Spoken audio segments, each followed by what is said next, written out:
Hello students, online classes में आपका स्वागत है। हम एसएसटी का लेसन 15 पढ़ रहे थे, इकोनॉमी ऑफ इंडिया। उसमें अब हम इकोनॉमी ऑफ रिफॉर्म पढ़ेंगे कि उसे रिफॉर्म कैसे किया जा सकता है। सबसे पहले उसको 3 तरह से रिफॉर्म किया जा सकता है, यानी कि आर्थिक सुधार इंडिया की इकोनॉमी में।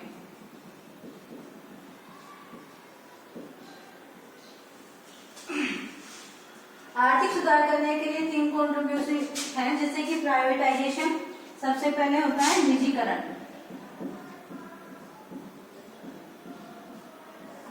सेकंड है लिबरलाइजेशन यानी कि उदारीकरण।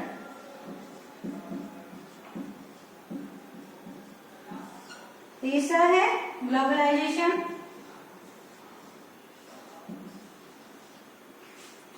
जिसे कहते हैं वैश्वीकरण।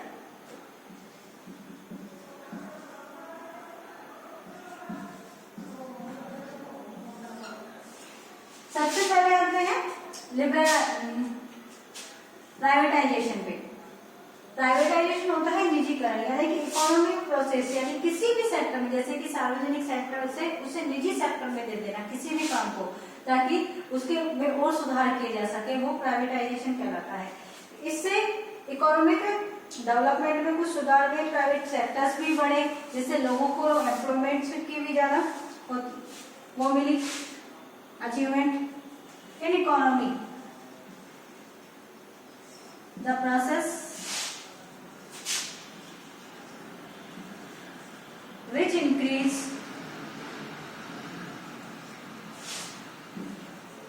the role of private sector.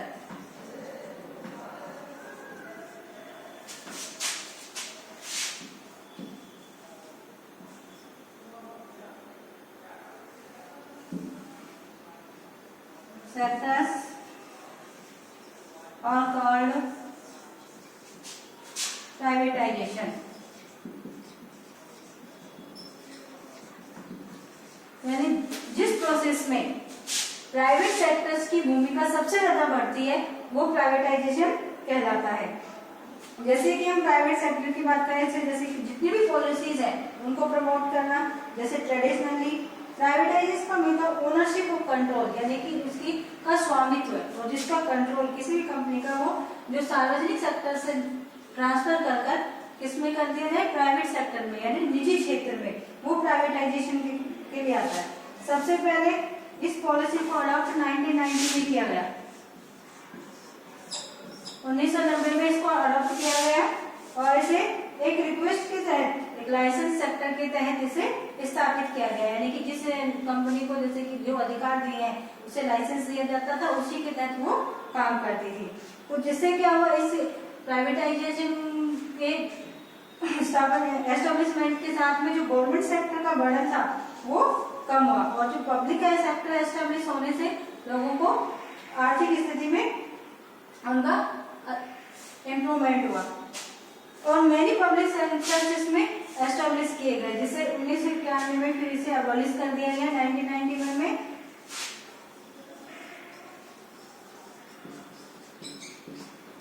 उसके बाद में न्यू रिवर्स इंडस्ट्रीज थी, जो नई इंडस्ट्रीज थी, उनको पब्लिक सेक्टर में से प्राइवेट सेक्टर्स में दे दिया गया, जिससे वो अलग अलग प्राइवेटाइजेशन हुआ। 1991 के बाद में जितनी भी न्यू इंडस्ट्रीज थी उनको प्राइवेट सेक्टर में दे दिया गया, जिससे गवर्नमेंट को न्यू सेक्टर बनाया उन्होंने, उसे नाम दिया गया प्राइवेटाइजेशन सेक्टर, जिससे निजीकरण का प्रावधान आज हमारे गवर्नमेंट के बर्डन को कम करने के लिए किया गया, जिससे कि हमारे यहाँ की आर्थिक स्थिति में सुधार आ सके। अब आता है लिबरलाइजेशन। देखो, लिबरलाइजेशन होता है उदारीकरण।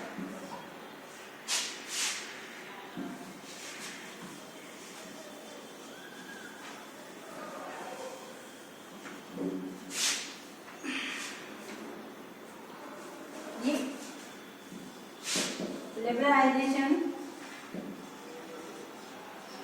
उदारीकरण, इस पॉलिसीज को 1991 में एस्टेब्लिश किया गया, इंट्रोड्यूस किया गया। और देखो, इसका मुख्य कारण क्या होता है, उदारीकरण, यानी कि गवर्नमेंट द्वारा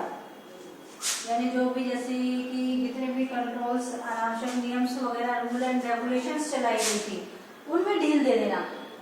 किसी एक विशेष जैसे प्रतिबंध वगैरह लगाए गए हैं उनमें ढील दे देना, जैसे विशेष स्थिति में वो उदारीकरण के अंतर्गत आता है। जैसे कि कोई लाइसेंस परमिट कोटा वगैरह दिया जाता है उसमें थोड़ी ढील देना जिससे कि आर्थिक स्थिति में सुधार हो सके। जैसे कि इम्पोर्ट एक्सपोर्ट है, यानी सामान बाहर भेजना है और वहां से लेके आना है, तो उसके लिए उसमें कुछ जैसे उसके कुछ रूल्स एंड रेगुलेशंस हैं तो उसमें कुछ ढील देना वो उदारीकरण के अंतर्गत आता है।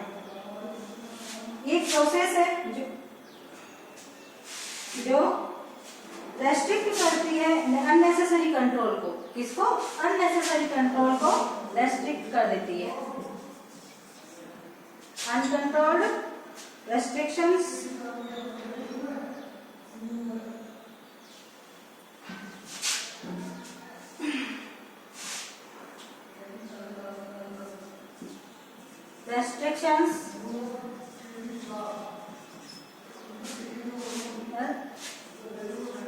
अननेसेसरी, यानी अननेसेसरी कंट्रोल्स होता है, ट्रिगर होता है, उसमें कुछ रेस्ट्रिक्शंस करना, उसमें प्रतिबंध में कुछ ढील देना, वो क्या कहलाता है? लिबरलाइजेशन कहलाता है।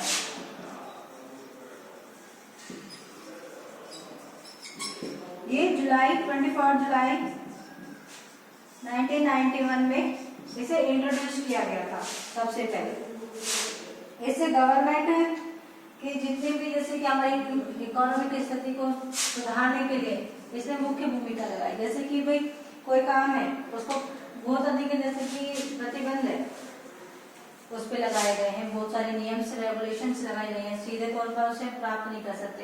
उन क्षेत्रों में अगर एक विशेष स्थिति ऐसी आती है कि ये काम हमें करना है तो उसके लिए कुछ ढील दे दी गई, जिससे कि उनके लाइसेंस वगैरह नहीं बन रहे हैं तो उसमें थोड़ा ढील देने से उसमें उन्हें थोड़ा समय मिला, जिससे कि उनको आर्थिक स्थिति मजबूत करने का प्रावधान उन्हें मिल चुका था। अब आता है ग्लोबलाइजेशन, वैश्वीकरण।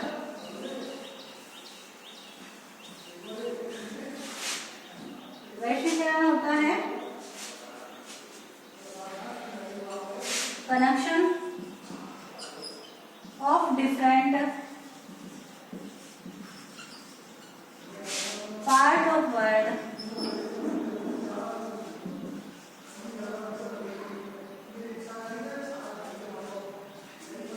resulting in the expansion of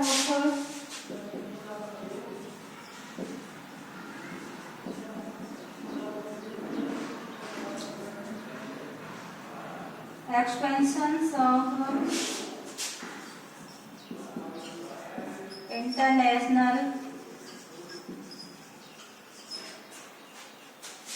culture, economic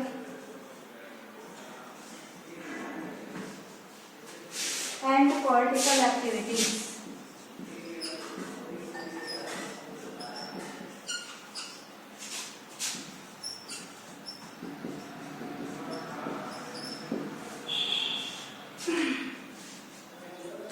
Yeah, it's a movement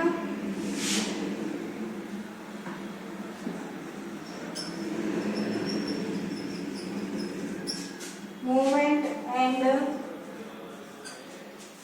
integration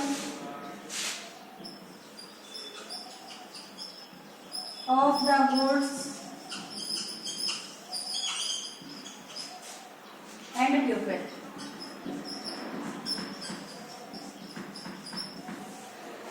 देखो वैश्वीकरण यानी कि कनेक्शन स्थापित करना यानी जुड़ना डिफरेंट पार्ट ऑफ वर्ल्ड यानी कि वर्ल्ड के विभिन्न पार्टों से यानी अलग अलग देशों से, जिससे इंटर एक्सपेंशन उनका इंटरनेशनल विस्तार हो सके, जिसका जैसे कल्चर का, इकोनॉमिक कंडीशन का और पॉलिटिकल एक्टिविटीज का, यानी कि हर तीनों कल्चरल, इकोनॉमिकली और पॉलिटिकली हम दूसरे देशों से जुड़े, वो ग्लोबलाइजेशन कहलाता है। ये एक तरह से मूवमेंट है जो इंटीग्रेट करता है गुड्स एंड पीपल्स को, यानी कि आपस में जोड़ता है देश विदेशों को आपस में जोड़ता है। जैसे कि हम कोई भी सामान आयात कर सकते हैं, निर्यात कर सकते हैं, विदेश का एक देश से दूसरे देश में जा सकते हैं, ट्रेड कर सकते हैं, कोई भी सामान वहां से मंगवा सकते हैं, हम ले जा सकते हैं, हमारे कल्चर को, हम वहाँ के कल्चर को यहाँ पर देख सकते हैं, वहाँ के अपने यहाँ के कल्चर को हम विदेशों तक पहुँचा सकते हैं।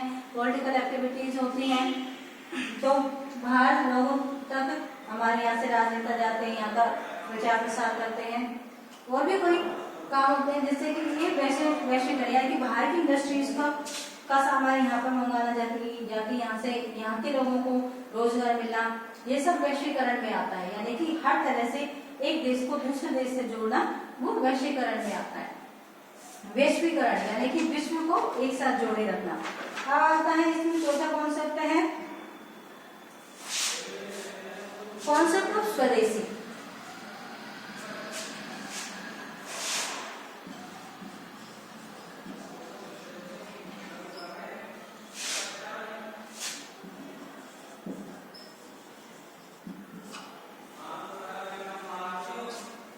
देखो इकोनॉमिक कंडीशन को अगर हमें सुधारना है तो हमें स्वदेशी मीन्स होता है ओन कंट्री, यानी हमारे देश में बना हुआ सामान हमारे यहाँ का ही उपयोग करना, ये हमारा मुख्य उद्देश्य होना चाहिए। तभी हम हमारे यहाँ की इकोनॉमिक कंडीशन को सुधार सकते हैं।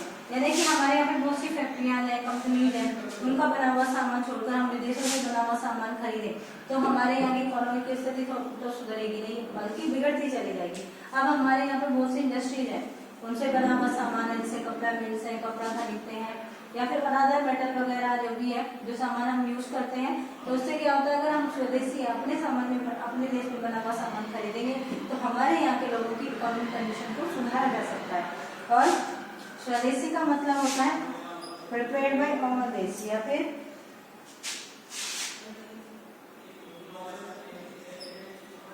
अवर कंट्री, यानी कि हमारे देश का। इन द टर्म स्वदेशी का मतलब today the globalisation various in foreign company come to India. देखो अगर हम इस वाले बिंदु को देखें ग्लोबलाइजेशन को, इसके साथ बहुत सारी कंपनियां हैं जो विदेशों से यहाँ पर आई हैं व्यापार करने के लिए, हमारे यहाँ से भी बाहर भी व्यापार होता है। लेकिन अगर हम हमारे स्वदेशी कॉन्सेप्ट को अगर महत्व दें और अधिक हमारे यहाँ की कंपनियों, इंडियन कंपनीज का आर्थिक स्तर सुधर सकता है। Present time concept of the स्वदेशी, अगर हम इस समय की बात करें तो ये कॉन्सेप्ट सबसे ज्यादा इस समय प्रचलन में है, अचीवमेंट है इसका, जिससे हमारे यहाँ की आर्थिक स्थिति सुधर सके। धन्यवाद।